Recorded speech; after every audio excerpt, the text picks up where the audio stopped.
ഇസ്രായേലിനെ നാസികളോട് ഉപമിച്ച് പോളണ്ട് എംപി ഇസ്രായേൽ പതാകയിലെ സ്റ്റാർ ഓഫ് ഡേവിഡിന് പകരം നാസി ചിഹ്നമായ സ്വസ്തിക വരച്ച പേപ്പർ പതാക സഭയിൽ ഉയർത്തിക്കാട്ടിയായിരുന്നു കോൺറാഡ് ബെർക്കോവിച്ച് എംപിയുടെ പ്രതിഷേധം.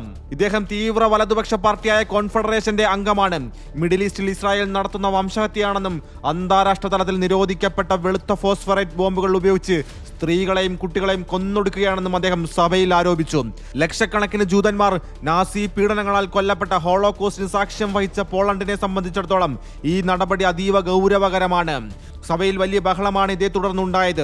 ഈ പ്രവൃത്തി ഒരിക്കലും ന്യായീകരിക്കാനാവില്ലെന്ന് വ്യക്തമാക്കിയ പാർലമെന്റ് സ്പീക്കർ എംപിക്കെതിരെ കർശന ശിക്ഷാ നടപടികൾ സ്വീകരിക്കുമെന്നും പ്രഖ്യാപിച്ചിരിക്കുകയാണ്.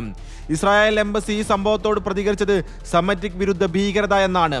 പോളണ്ടിലെ അമേരിക്കൻ അംബാസിഡർ ടോം റോസും സംഭവത്തെ ലജ്ജാകരമെന്ന് വിശേഷിപ്പിക്കുകയും ഇസ്രായേലിന് പിന്തുണ അറിയിക്കുകയും ചെയ്തിരുന്നു.